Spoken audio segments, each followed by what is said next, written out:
সালাম সন্তানের নাম রাখলেই শান্তি পাওয়া যায় না। সন্তানের নাম সালাম রাখলেই সংসারে শান্তি হয় না। শান্তি পাওয়ার জন্য দোয়া করতে হয় আল্লাহ তাআলার কাছে। স্ত্রীকে সালাম দিতে হয়, স্ত্রী স্বামীকে সালাম দিতে হয়।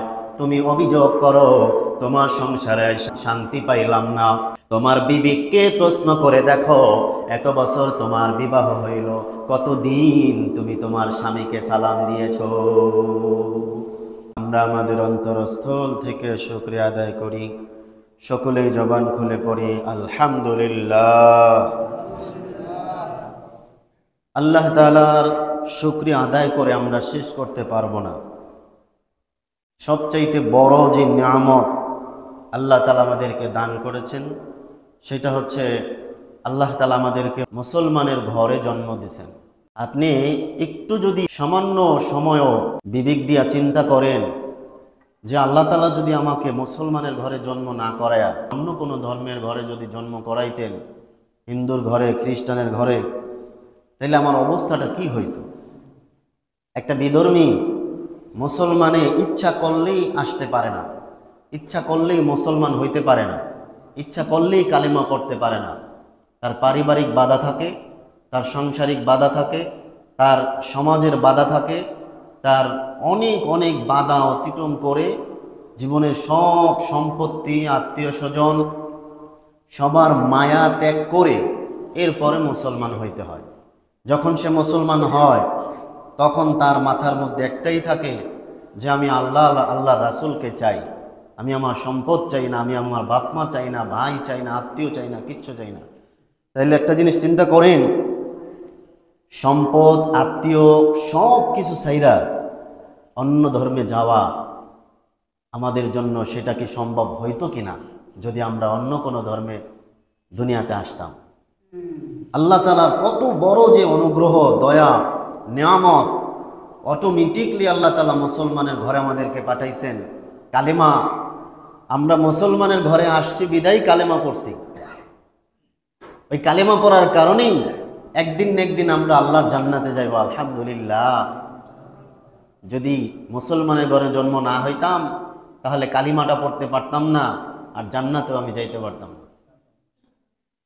আমল টুকটাক যাই করি, নামাজ যতটুকুই কম করি বেশি করি, রোজা যাই করি, আমল আখলাক যাই করি না কেন, কালিমা পড়ার কারণে একদিন না একদিন আল্লাহ আমাদেরকে জান্নাত দিবেন। কিন্তু এই কালিমাটা পড়লাম তো মুসলমানের ঘরে জন্ম হয়েছে এই জন্য। মুসলমানের ঘরে যদি জন্ম না হইতো তাহলে এই কালিমা এত সহজে আমরা পাইতাম না। এটা অনেক বড় নিয়ামত, এই শুকরিয়া আদায় করে শেষ করা যাবে না। কাজেই কালিমা যে আমরা পাইলাম, মুমিন যে আমরা হইলাম, মুসলমান যে হইলাম, আমরা সর্ব অবস্থায় আমাদের মুসলমানিত্ব টিকিয়ে রাখার চেষ্টা করব। আল্লাহ তৌফিক দান করুক, সকলে বলি আমিন। তামাম দুনিয়ায় যত মুসলমান আছে সমস্ত মুসলমান সবাই একে অপরের ভাই, একে অপরের কি ভাই। আল্লাহ তাআলা বলেন ইন্নামাল মুমিনুনা ইখওয়াতুন ফাআসলিহু বাইনা আখাওয়াইকুম, তোমরা পরস্পর পরস্পর ভাই ভাই, একে অপরের ভাইয়ের হক আদায় করবা, একে অপরের সাথে সাবলীল সুন্দর আচরণ করবা, সুন্দর ব্যবহার করবা, একে অপরের সাথে মাধুর্যপূর্ণ কথা বলবা, একে অপরের হক আদায় করে চলবা। তোমরা পরস্পর পরস্পর ভাই ভাই। আল্লাহ তাআলা পবিত্র কোরআনে জানায় দিয়েছেন তোমরা হইলা ভাই ভাই। আমার আপনার নবী, বিশ্ব নবী জনাবে মুহাম্মদুর রাসূলুল্লাহ সাল্লাল্লাহু আলাইহি ওয়াসাল্লাম বলেন আল মুসলিমু আখুল মুসলিম, মুসলমান মুসলমানের ভাই। এক মুসলমান আর এক মুসলমানের ভাই।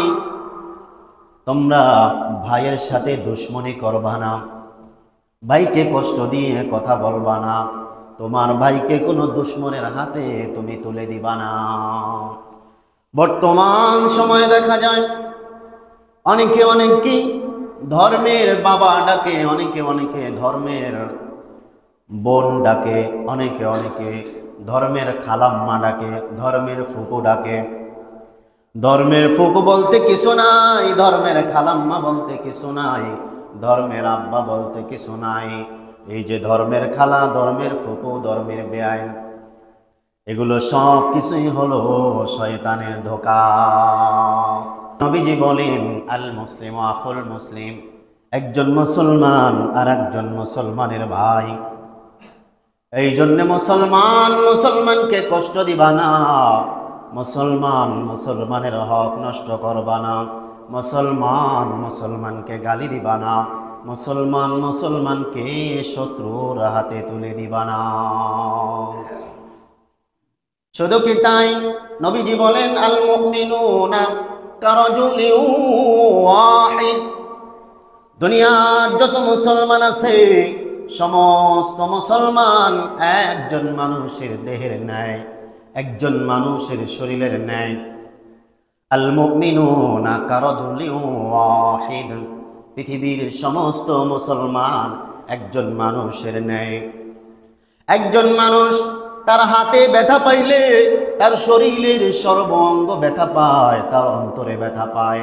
তার পায়ে ব্যথা পাইলে তার অন্তর ব্যথিত হয়, তার পায়ে ব্যথা পাইলে তার চক্ষু ক্রন্দন করে, তার পায়ে ব্যথা পাইলে তার হৃদয়ে ব্যথা লাগে। যেমনি করে একজন মানুষের যে কোনো অঙ্গে যদি ব্যথা পায়, তাহলে তার সারা শরীরটা যেন ব্যথায় ব্যথিত হয়। তদরূপভাবে তামাম দুনিয়া সমস্ত মুসলমান একজন মানুষের ন্যায়। যেমনি করে মুসলমান অঙ্গে ব্যথা পাইলে সর্ব অঙ্গে ব্যথা করে, তামাম দুনিয়ায় যত মুসলমান আছে সমস্ত মুসলমানের মধ্যে একজন মুসলমান যদি বিপদে পড়ে, তাহলে সমস্ত মুসলমানে ব্যথিত হওয়া। একজন মুসলমান যদি কষ্টে থাকে, সমস্ত মুসলমানই ওই কষ্টে ব্যথিত হওয়া। কিন্তু আজকে মুসলমানের সামনে মারে, ফিরে তাকায় না। মুসলমানের সামনে অপমান করে, ফিরে তাকায় না। মুসলমানের সামনে অপমান করে, এমন লোক দেখা যায় তারা দূরে বসে নখ টাকা, ঠিক না? কিন্তু নবীজি কি বলছেন? আল মুমিনুনা বিরাজুলিন ওয়াহিদ, সমস্ত মুসলমান একজন মানুষের ন্যায়। এটা উদাহরণ দিচ্ছেন নবীজি। কি দিচ্ছেন? উদাহরণ। হাতে ব্যথা পাইলে যেমন তোমার সব জায়গায় ব্যথা পায়, অন্তরে ব্যথা পায়, একজন মুসলমান ব্যথা পাইলেও কষ্টে থাকলেও তুমি মুসলমান, তোমার কষ্ট পাওয়া দরকার। কিন্তু আমরা সেই রকম মুসলমান হইতে পারি না, ঠিক না? অন্যের কষ্টে আমরা আরো হাসি, অন্যের কষ্টে আমরা আরো খুশি হই। কিন্তু একজন মুসলমান কষ্টে থাকলে খুশি হওয়া ঠিক না। একদিন আমিও কষ্টে পড়তে পারি কিনা? এই জন্যে বন্ধুগণ আমার, আল্লাহ নবী, বিশ্ব নবী জনাবে মুহাম্মদুর রাসূলুল্লাহ সাল্লাল্লাহু আলাইহি ওয়াসাল্লাম বলেন, হাক্কুল মুসলিমি আলাল মুসলিমি সিত্ত, একজন মুসলমান আর একজন মুসলমানের উপর 6টি হক আছে। বাবা মা যেমন সন্তানের উপর হক আছে, সন্তানের যেমন বাবা মার উপর হক আছে, মুসলমানের ওরকম ভাবে হক আছে। তুমি মুসলমান, আমি মুসলমান, আমার উপর তোমার হক আছে, তোমার উপরও আমার হক আছে। হাক্কুল মুসলিমি আলাল মুসলিমি সিত্তু, মুসলমানের উপর 6টি হক। তার মধ্যে 1 নাম্বার হক হলো, মুসলমানের সঙ্গে যখন দেখা হয়, 1 নাম্বার হক মুসলমানের সঙ্গে দেখা হলে তাকে সালাম দেওয়া। কি করা? সালাম দেওয়া। সালাম অর্থ শান্তি। সালাম অর্থ কি? সকলেই বলি, সালাম অর্থ কি? সালাম অর্থ শান্তি। আমরা প্রত্যেকেই শান্তি চাই, সমাজে শান্তি চাই, পরিবারে শান্তি চাই, স্বামী স্ত্রী শান্তি চাই, সন্তান পিতামাতার সাথে শান্তি চায়। শান্তি আমরা চাই, কিন্তু শান্তির কাজ আমরা করি না। শান্তি চাই কিন্তু কাজ করি না। যেই কাজ করলে শান্তি পাওয়া যায় সেই কাজটা আমরা করি না। সালাম মানে হলো শান্তি। আমি যদি আপনাকে সালাম দেই, আপনার জন্য আমি আল্লাহ তাআলার কাছে দোয়া করলাম, আল্লাহ তাআলা যেন আপনার উপর শান্তি বর্ষণ করে। কিন্তু বন্ধুগণ, যদি আমি একজন মানুষ হিসেবে শান্তি চাই, সবার আগে আমার পিতামাতার শান্তি আমার চাওয়া দরকার। আমার পিতামাতার চাইতে এত বেশি হকদার আর কেউ নাই। আমার পিতামাতার শান্তি আমার চাওয়া দরকার, আমার সন্তানের শান্তি আমার চাওয়া দরকার, আমার স্ত্রীর শান্তি আমার কামনা করা দরকার। কিন্তু আমরা বেইনরে সালাম দেই, বেআইনরে সালাম দেই, মাকে সালাম দিতে লজ্জাবোধ করে, আছে না নাই? বাবাকে সালাম দেয় না, ভাই ভাইকে কোনোদিন সালাম দেয় না। কিন্তু বেইনের সঙ্গে যখন দেখা হয়, হাসি মুখে রশি মাখা একটা সালাম দিয়া দেয়, আছে না? কিন্তু শান্তি আপনি আগে তো চাইবেন পিতামাতার জন্য, কিন্তু পিতামাতাকে আমরা সালাম দিই না। বাবাকে সালাম দিবেন, কারণ বাবার শান্তি আপনার চাওয়া দরকার আছে। মাকে সালাম দিবেন, মায়ের শান্তি আপনার চাওয়া দরকার আছে। ভাইকে সালাম দিবেন, ভাইয়ের শান্তি আপনার কামনা করা দরকার আছে। সব চাইতে বেশি বাংলাদেশে বর্তমানে যেই জিনিসটা দরকার, সেইটা হলো স্বামী স্ত্রীকে সালাম দেওয়া দরকার, আর স্ত্রী স্বামীকে সালাম দেওয়া দরকার। দিনের পর দিন চলে যায়, কিন্তু স্বামী আর স্ত্রীর মধ্যে শান্তি নাই। সব সময় স্ত্রী অভিযোগ করে, তোমার সংসারে আইসা আমি শান্তি পাইলাম না। ঠিক না? সালাম সন্তানের নাম রাখলেই শান্তি পাওয়া যায় না। সন্তানের নাম সালাম রাখলেই সংসারে শান্তি হয় না। শান্তি পাওয়ার জন্য দোয়া করতে হয় আল্লাহ তাআলার কাছে। স্ত্রীকে সালাম দিতে হয়, স্ত্রী স্বামীকে সালাম দিতে হয়। তুমি অভিযোগ করো, তোমার সংসারে শান্তি পাইলাম না। তোমার বিবিকে প্রশ্ন করে দেখো, এত বছর তোমার বিবাহ হইল, কতদিন তুমি তোমার স্বামীকে সালাম দিয়েছ? শান্তি তো তুমি চাও না আসলে। যদি শান্তি চাইতা তাহলে স্বামীকে সালাম দিতা, ঠিক কিনা? তুমি স্বামীকে কখনো সালাম দাও না, লজ্জাবোধ করো, আর কও আমি তোমার সংসারে আইসা শান্তি পাইলাম না। স্ত্রীকে সালাম দিবেন, তাহলে কি হবে? ভালোবাসা তৈরি হবে, মহব্বত তৈরি হবে। সালাম অর্থ শান্তি, আর সালামে তৈরি হয় মহব্বত, মহব্বতে তৈরি হয় ঈমান, ঈমানে পাওয়া যায় জান্নাত। জোরে বলেন সুবহানাল্লাহ। আল্লাহ তাআলা হযরত আদম আলাইহিস সালাতু ওয়াস সালামকে বানানোর পর তার মধ্যে যখন রূহ ঢুকায় দিলেন, আদম আলাইহিস সালাতু ওয়াস সালামকে আল্লাহ তাআলা বললেন, আপনি যান ফেরেশতাদের কাছে যায় সালাম দেন। ফেরেশতাদের কাছে যায় আপনি সালাম দিবেন, আর খেয়াল করে শুনবেন ফেরেশতারা আপনার জন্য কি দোয়া করে, কি উত্তর দেয়, ওইটা আপনি মনোযোগ সহকারে শুনবেন। হযরত আদম আলাইহিস সালাতু ওয়াস সালাম ফেরেশতাদের কাছে যায় সালাম দিলেন, আসসালামু আলাইকুম। আদম আলাইহিস সালাতু ওয়াস সালাম যায় সালাম দিলেন, আসসালামু আলাইকুম। সমস্ত ফেরেশতারা জবাব দিলেন, ওয়া আলাইকুমুস সালাম ওয়া রাহমাতুল্লাহ। ফেরেশতারা ওয়া আলাইকুমুস সালাম এতটুক বলেই তারা ক্ষান্ত হয় নাই, তারা বলছেন ওয়া রাহমাতুল্লাহ, আল্লাহ তাআলা আপনার উপর রহমত নাজিল করুক, রহম করুন। হাদিস থেকে মাসালা পাওয়া যায়, দুনিয়ায় যত আদম সন্তান আছে একে অপরকে যখন সালাম দিবে, যেই ব্যক্তি সালাম দিবে তার চাইতে যেই ব্যক্তি সালামের উত্তর দিবে তার উত্তরটা আরো বেশি উত্তম হওয়া চাই।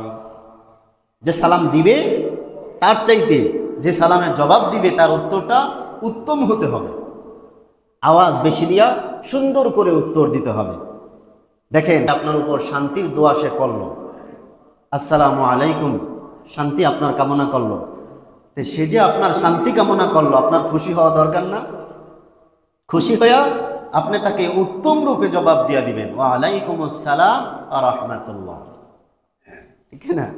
আল্লাহ তাআলা আমাদেরকে অনেক বেশি বেশি সালামের প্রসার ঘটানোর তৌফিক দান করুন, আমিন। নবীজি বলেন, ইয়া আইয়ুহান নাস আফশুস সালাম, তোমরা অনেক বেশি সালামের প্রসার ঘটাও, প্রচার ঘটাও। ওয়া আতইমুত তাআম, মানুষকে খাবার খাওয়াও। যাদের খাবার খাওয়ানোর মতো সামর্থ্য আছে তারা মানুষকে খাবার খাওয়াও। মানুষকে খাওয়াইলে মহাব্বত বাড়ে, ভালোবাসা বাড়ে। মানুষকে সালাম দিলে ভালোবাসা বাড়ে, মহাব্বত বাড়ে। এই জন্যে নবীজি বলেন, ইয়া আইয়ুহান নাস, হে লোক সকল, আফশুস সালাম, সালামের প্রসার ঘটাও। ওয়া আতইমুত তাআম, মানুষকে খাবার খাওয়াও। তাহলে এক নাম্বার হক হলো মুসলমানের সঙ্গে যখন সাক্ষাৎ হয় প্রথমেই তাকে সালাম দেওয়া। প্রথমেই কি করা? সালাম দেওয়া। আসসালামু ক্বাবলাল কালাম, আগে হবে সালাম, তারপরে হবে কথা। আগে সালাম, তারপরে হবে কি? কালাম, মানে কথা। কিন্তু আমাদের মধ্যে এমনও দেখা যায় আগে আমরা কথা বলি, তারপরে সালাম দেই। কিন্তু নিয়ম সুন্নত হলো আগে কি করা? সালাম দেওয়া। আগে কি করা? সালাম দেওয়া, পরে কথাবার্তা বলা। আল্লাহ তাআলা আমাদেরকে বুঝদান করুন, আমিন। মুসলমানের হকের 2 নাম্বার হক হলো, যদি কোনো মুসলমান আপনাকে দাওয়াত দেয় তার দাওয়াত গ্রহণ করা। দাওয়াত দিলে কি করা? গ্রহণ করা। যদি সেটা হালাল দাওয়াত হয়, যেমন ওয়াজ মাহফিল হইতে পারে, বাড়িতে মেহমানদারি হইতে পারে। যদি এমন দাওয়াত দেয় যে গানে আইসেন, হারাম, ঠিক না? যেখানে গুনাহের সম্ভাবনা আছে সেইখানে যদি দাওয়াত দেয়, তাহলে সেই দাওয়াতকে কি করা? অ্যাভয়েড করা, বাদ দেওয়া। সেই দাওয়াত কবুল করা যাবে না, নাকি? এমন দাওয়াত গ্রহণ করব যেই দাওয়াতের মধ্যে কি আছে? সওয়াব আছে, যেই দাওয়াতের মধ্যে মঙ্গল আছে, ভালো আছে, একে অপরের সাথে সম্পর্ক স্থাপন হয়, ভালোবাসা তৈরি হয়, এমন দাওয়াত যদি দেয় সেই দাওয়াত কি করা? গ্রহণ করা। 3 নাম্বার, মুসলমানের সামনে এবং পিছনে সর্ব অবস্থায় কল্যাণ কামনা করা। কিন্তু আমরা এমন মুসলমান, সামনে বড় প্রশংসা করে, পিছনে গেলেই বদনাম শুরু করে দে, আছে না?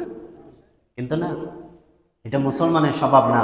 মুসলমানের স্বভাব হলো মুসলমান সামনেও প্রশংসা করবে, পিছনেও প্রশংসা করবে। সামনেও তার কল্যাণ চাইবে, পিছনেও তার অগোচরেও তার কল্যাণ কামনা করবে। এটা মুসলমানের হক। আপনি সামনাসামনি খুব প্রশংসা করলেন, ফুলাইয়া দিলেন, আপনি বুঝাইলেন যে আমি আপনার ভালোবাসি, আপনার সঙ্গে আছে। সইরা গেলেই দুনিয়া যত বদনাম আছে সব করলেন, আপনি তার হক নষ্ট করলেন। মুসলমানের হক আপনি কি করলেন? নষ্ট করলেন। আল্লাহ তাআলা সব ক্ষমা করবেন, কিন্তু বান্দার হক যদি নষ্ট করেন সেইটা আল্লাহ ক্ষমা করবেন না। খুব সাবধান, বান্দার হক নষ্ট করা যাবে না। 4 নাম্বার, কোনো মুসলমান যদি হাসি দেয়, কোনো মুসলমান যদি হাসি দেয়, হাসি দেওয়ার পরে যদি বলে আলহামদুলিল্লাহ, তাহলে তার জন্য দোয়া করা, ইয়ারহামুকাল্লাহ। হাসি দিয়া যদি সে আলহামদুলিল্লাহ বলে, তাহলে আপনার উচিত হলো তার জন্য কি করা? দোয়া করা। 5 নাম্বার, কোন মুসলমান যদি অসুস্থ হয় তাহলে তাকে দেখতে যাওয়া। মুসলমান যদি অসুস্থ হয়, মুসলমানের খোঁজ খবর নেওয়া, দেখতে যাওয়া। যদি সম্ভব হয় তাহলে তাকে তালাফি করা। তালাফি বুঝেন না? এদেশে কি কয়? তালাফি মানে ওই যে খেদমত করা, তাকে একটু দেখাশোনা করা, তার খেদমত করা, তার তালাফি করা। যেমন একটু মাথায় পানি দিলেন, তো একটু ধৈর্য বসাইলেন, একটু তার সুবিধা কিভাবে হয় সেটা করে দিলে, একটু ব্যবস্থা করে দেওয়া। 6 নাম্বার, কোন মুসলমান যখন ইন্তেকাল করে তখন তার জানাজায় শরীক হওয়া। আমরা এমন মুসলমানের জানাজায় শরীক হই, এটা বড় হক আদায় করি। কিন্তু ফরজ নামাজ আমার জন্য ফরজ হয়ে রয়েছে, ওই ফরজ নামাজের খবর আমরা রাখি না। জানাজা দেওয়ার জন্য ঢাকা থেকে ছুটি নিয়ে আইসা পড়ে নাকি, যে ওইখানে না গেলে কেমনে হয়, লোকটা মারা গেছে জানাজা, আমি যদি না থাকি মানুষ কি বলবে, কত কাহিনী। এই জন্য যত ব্যস্ততা থাক সব ব্যস্ততা ফলাই দিয়া জানাজায় শরীক হয়ে যায়। কিন্তু ফরজ নামাজ যেটা আমার ফরজ, আমার সন্তান দায়ভার নিবে না, আমার স্ত্রী দায়ভার নিবে না, আমার ফরজ যেটা আমার ব্যক্তিগত ফরজ নামাজ, সেটার জন্য আমারই দায়ভার নিতে হবে, সেইটার খবর আমি রাখি না। কিন্তু খুব গুরুত্ব সহকারে জানাজারটা ঠিকই রাখি। জানাজার রাখবেন না এটা কিন্তু বলি নাই, হকের মধ্যে এটাও আছে, রাখতে হবে, কিন্তু বেশি গুরুত্ব দিতে হবে ফরজ নামাজে। বেশি গুরুত্ব দিতে হবে কোনটায়? ফরজ নামাজে। আল্লাহ তাআলা তৌফিক দান করুক, সকলেই বলি আমিন।